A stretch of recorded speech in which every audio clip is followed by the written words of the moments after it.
bloque duro, un bloque muy difícil de asumir la reflexión de los chicos que nos están dando algunas lecciones y nos están llamando la atención de algo que no estamos haciendo bien, indudablemente. Eso queda claro, ¿no? Porque ellos hablaron y por nombrar algunas palabras, sobre todo indiferencia por parte de los adultos y por parte de la sociedad que los rodea, que no es capaz de intervenir en situaciones de violencia, que se quedan de brazos cruzados, eso me llamó mucho la atención. Hablaron de falta de empatía también, porque creo que si no hay empatía, ellos no pueden sentir la conexión con el otro como para manifestar sus problemas. Y también un mensaje esperanzador, que fue lo último que decía Ángeles, y que ellos están centrados en el amor y buscar la paz, no quieren violencia, y eso está claro, no quieren que pasen estas cosas, ¿no? Silvina, buenas noches. Buenas noches. ¿Están solos los chicos? ¿Los hemos dejado solos? Los hemos dejado solos. Ya hace bastante habíamos dicho, escrito una nota hace unos cuantos años, de cuánto los niños y los adolescentes están solos, ¿no? Los dejan solos los adultos. Y esto es lo que escuchaba en relación a los modelos identificatorios, a los ejemplos que piden del adulto. Bueno, es tristísimo en quienes se tienen que mirar en nuestros jóvenes, ¿no? Los modelos que nosotros mismos ofrecemos como adultos, la verdad que dejamos bastante que desear. Cuando nosotros pensamos en la cuestión de la violencia, en esto, bueno, ¿qué es lo que ha pasado en estos días en relación a la violencia? En realidad no es una violencia que no ha existido, ¿no? Se vuelve a repetir, vuelve a recrudecer, vuelve a aparecer y nos vuelve a conmover como sociedad. Entonces, por un lado, tiene que ver con esta caída de la autoridad o de la figura paterna o del modelo del adulto, pero tiene que ver con otras bastante cosas, digamos, que nos está pasando como sociedad y que hace que el adulto también lo deje solo y sea indiferente a las angustias de los adolescentes sobre todo. Justamente la adolescencia es un momento como muy crucial, ¿no? En el desarrollo del ser humano. ¿Y cuáles son las cosas que dejan de hacer los adultos que ellos necesitan que hagan, por ejemplo? Lo que pasa es que por ahí el adulto cree que con dar consejos, con hablar o decirle, mirá, yo hice tal cosa o tendrías que hacer tal otra. Yo escuchaba que los chicos decían, bueno, poner límites. Y vos le hiciste una pregunta, bueno, ¿qué límites quieren que le pongas, ¿no? Porque por ahí el adulto cree que es solamente poner límites, y entendiendo el límite como el castigo o como el no, o como la prohibición, y en realidad eso no es límite. Sabemos que el límite viene desde los 2, 3 años, cuando la mamá lo cuida y es como una contención, una barrera como de protección que le brinda al niño ya desde pequeño. Entonces el límite es ese, es la protección en realidad. El límite le da contención y le da los bordes hasta donde está permitido actuar y hasta donde no es riesgo. Lo que pasa es que también hay una cosa que la sociedad actual nos invita mucho con la cuestión del sumar adrenalina, de la cuestión del riesgo, bueno, no es casual que haya tantos deportes, por ejemplo, como de mucho riesgo, ¿no? El parapente, o sea, donde la adrenalina y la cosa esta. Y esto también copian los adolescentes. Esta cosa que tiene el adulto de buscar el riesgo y la adrenalina, también lo tienen ellos, ¿no? En esta cosa me parece vertiginosa que necesita el adulto de sentir a cualquier precio porque está medio anestesiado de otras cosas. Entonces esa necesidad de sentir y de sentir placer que nos invita y que nos hace por ahí hasta de olvidarnos de nuestros hijos, ¿no? Emilio, buenas noches. Buenas noches. Auxilio. Te pido auxilio. ¿Qué hacemos? Yo creo que, primero y principal, poder reflexionar y no buscando una receta, sino poder analizar las múltiples causas que esto genera, porque el nivel de violencia y agresividad que se vive en la actualidad es un síntoma social, porque hay que entender también qué es lo que está pasando, porque se escucha mucho el tema, y muy comúnmente, a mí me toca escucharlo bastante seguido. Yo trabajo en zonas vulnerables con chicos adictos. Pero siempre escucho, ¿por qué lo trabajás si los jóvenes están perdidos? La pregunta es, ¿pero está naturalizado esa idea de que los jóvenes están perdidos? El tema entonces sería, ¿qué hicimos los adultos para que hoy los jóvenes estén perdidos? ¿Qué pasó? Entonces hay que ver en la multiplicidad de elementos, ver que se está viviendo un profundo vacío social. Los jóvenes lo están viviendo. Es muy difícil ser joven en este momento histórico. Es muy difícil porque ha ganado en la juventud argentina el escepticismo, el de poder proyectar futuro. Entonces, pero ¿cuáles son las causas que te llevan a eso? Yo escuchaba la violencia en los jóvenes. Sí, efectivamente, las sufren y las reproducen, Claro. pero no las generan. Pensemos qué pasó en el 2013. Yo, cuando fue el levantamiento policial, Sí. no vi barrio en Tucumán que no esté armado. O no sé si recuerdan, Sí, que había sí, barricadas y era un concurso de quién tenía armas más largas. ¿O no recuerdan? Sí, de Entonces, primer ejemplo. Entonces también, ¿y de dónde surgió? Surgió de una entidad institucional que tiene que marcar las normas, como por ejemplo en ese momento fue la policía. Ese conjunto social también está impactando en la subjetividad y está impactando en la forma de vincularse hoy y cómo los jóvenes están viviendo en un profundo vacío. Y no solamente en las clases bajas, sino en todas las clases sociales. Justamente eso te iba a consultar, porque vos tenés la posibilidad de trabajar con chicos en otros contextos, y cómo viven esta situación de la que vos hablás, de violencia, de desamparo. Nos alarmábamos todos y Federico lo mencionaba recién, esto llama también la atención porque ocurrió en un lugar céntrico, entonces había mucha gente viendo, pero hay cosas que pasan y que lamentablemente están naturalizadas. Yo ¿no? creo que el fenómeno y el proceso de naturalizar lleva a esto primero a cotidianizar y luego a invisibilizar y luego se internaliza a nivel de la subjetividad. ¿Qué quiere decir esto? Que la muerte de Matías a mí me entristeció mucho porque también me lleva a revivir la muerte de Horacio en el Sifón, del profundo dolor que tiene su mamá, Mercedes. Hace 2 semanas asesinaron a un joven en Alderete, un disparo en la cabeza. La semana pasada, el sábado, le pegaron con un tiro al Gonza del Sifón con un calibre 11.25, con lo cual no murió, pero va a quedar inválido, de la pierna por lo menos. Diana, en estos 18 días. La familia Gallardo, que su hijo a principios de este año apareció en una zanja con 2 disparos. Es decir, ¿y cuál es lo que une a todo? La característica que está apareciendo en la periferia, está mucha indiferencia en estos casos, porque el sufrimiento de perder un hijo es igual en todas las clases sociales. Pero ¿cuál es lo diferente? Que ninguno de estos chicos iba a la escuela, que ninguno de estos chicos pidió justicia. Entonces, esa diferencia social va generando también resentimientos en algunos sectores. Entonces, para mí, creo que es muy importante poder entender cuáles son las condiciones que está generando la estructura social. Y no solamente, yo no culpabilizo a las familias, yo las responsabilizo. Yo no culpabilizo. No culpabilizo a las familias, las responsabilizo, que es distinto. Sí. A ver. ¿Por qué es distinto? Porque las mamás y los papás son responsables que haya el nivel de armas que hay en los barrios y que sus hijos porten armas. ¿A qué me quiero referir con esto? Sino que hace falta una responsabilidad de poder marcar y cuidar en esos aspectos. Por ejemplo, te contaba recién que a este chico lo valieron con un calibre de guerra. Ahora, los chicos usan esas armas. El tema es quién se la distribuye. Yo creo que lo importante, me parece, no solo está bien, yo también comparto con vos que no hay que culpabilizar, pero sí responsabilidad de la familia, responsabilizar.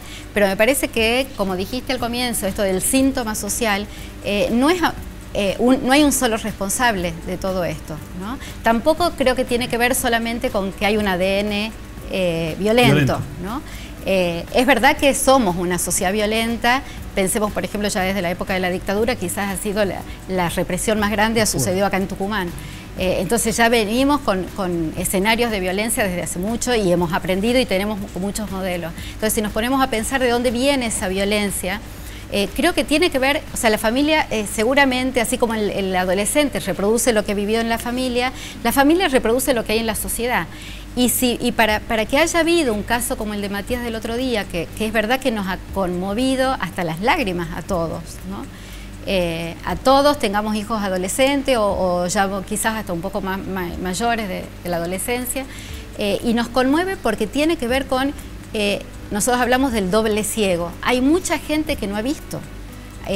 No solamente las 100 personas que estaban ahí al lado y que no pudieron hacer nada, y no solamente que no hacían nada, sino que filmaban, o sea que algo hacían, ¿no?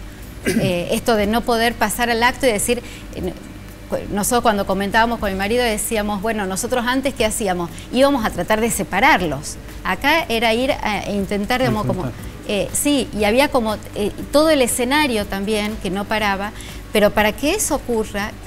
quiere decir que hay muchas barreras, muchos espacios simbólicos o leyes que no legales, digamos, que no se han cumplido. hubo un Estado que no vio, hubo una familia que quizás algo no ha visto, hubo una escuela que no ha visto, hubo todo un grupo de lo cotidiano, de la calle, la gente que caminaba, que no ha podido ver y no ha podido actuar, ¿no? ¿Y qué tengo que hacer yo para que empecemos a verlo, yo como padre? Yo creo que como padre y como actor social también, creo que primero principal es poder poner, primero desde ya hablar y poner sobre la mesa lo que no se habla, porque este vacío te lleva a eso, al aislamiento que hay. Porque también es verdad que estamos viviendo en un tipo de sociedad que se está deshumanizando. Eso es lo que a mí más me preocupa. Hay tipos de vínculos muy patológicos. Es necesario poder pensar y repensar qué es lo que necesitan los chicos y qué es lo que necesitan las familias también, porque una cosa que nos está caracterizando en este momento histórico es la profunda fragmentación social de los vínculos que se viven en todos los niveles. ¿Pero de qué hablo? ¿De qué hablo? ¿Me siento y de qué hablo? Y yo principalmente preguntaría no hay que hablar, y qué te claro, pasás. hay que escuchar. ¿Cómo te fue hoy? Hay que escuchar. Porque también es verdad que cuesta mucho a los adultos escuchar.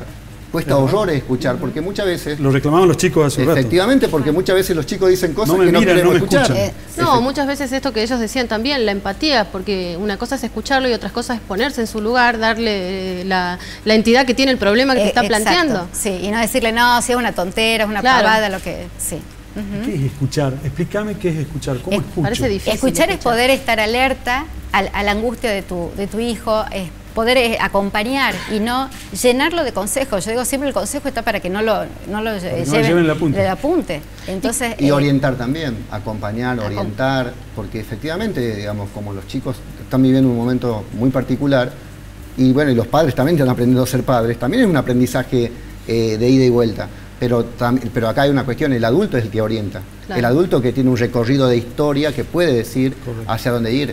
Pero es importante volver a plantear esto, porque hay todo un bombardeo de la individualización, del vivir el ya. Y esto lo viven muchos los chicos.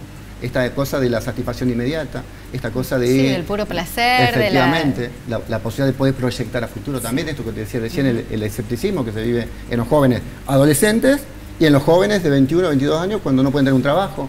Eso también va generando toda una complejización de los tipos de vínculos y hasta formas patológicas a veces de vincularse. ¿Qué soporte brinda la escuela, las instituciones educativas? Porque hay chicos que no tienen la posibilidad de tener una familia que los oriente, pero tienen un colegio, una escuela, un grupo social en donde están insertos. Bueno, yo creo que ha sido llamativo que, por ejemplo, me parece que una de las cosas que podríamos haber hecho es al día siguiente o en esos días convocar a una jornada de reflexión en todas las escuelas, ¿no?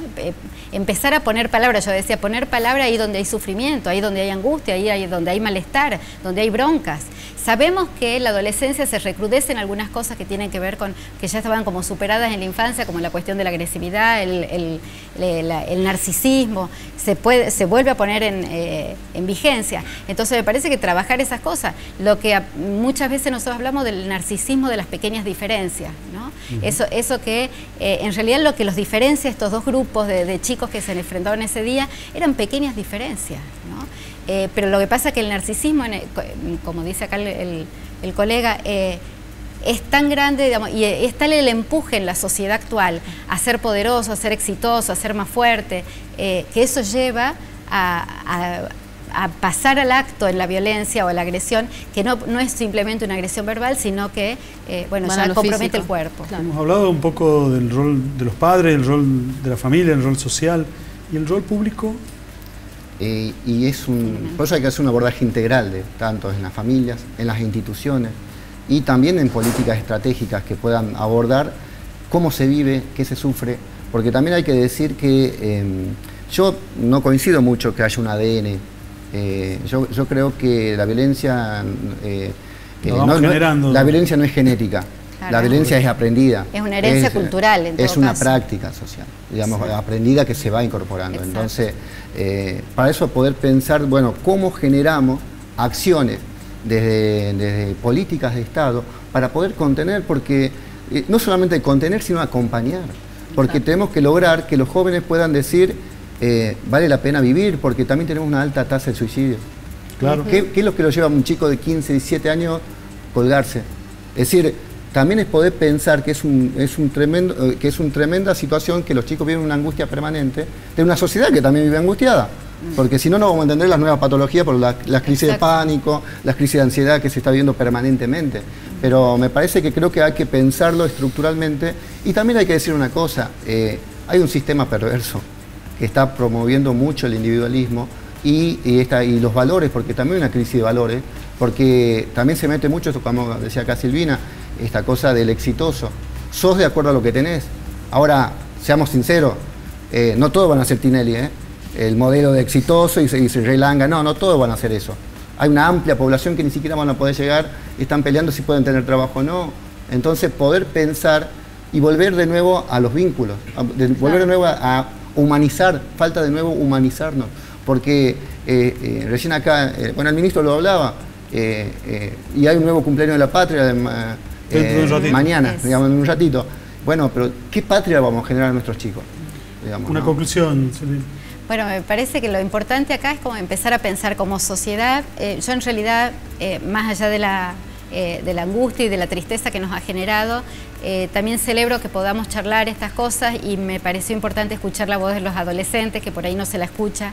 Creo que ha sido importantísimo escucharlos a ellos. Entonces me parece que juntos con ellos, y también con los niños y con quizás hasta los ancianos también y la sociedad completa, tiene que empezar a pensar estos espacios para poder ir juntos. Y esto que planteábamos en relación al hiperindividualismo, a la competencia, modificarlo por la empatía, por la solidaridad, por el acompañar al otro. Me parece que eso que tenemos que empezar a pensar como sociedad. Nos queda un desafío de pensar de otra manera nuestra sociedad. Y están ustedes del otro lado para opinar, para reflexionar, para darnos su punto de vista en las redes sociales, en lagaceta.com.ar. Y no se vaya, nos queda un bloque más donde van a opinar los periodistas de La Gaceta. Ya venimos.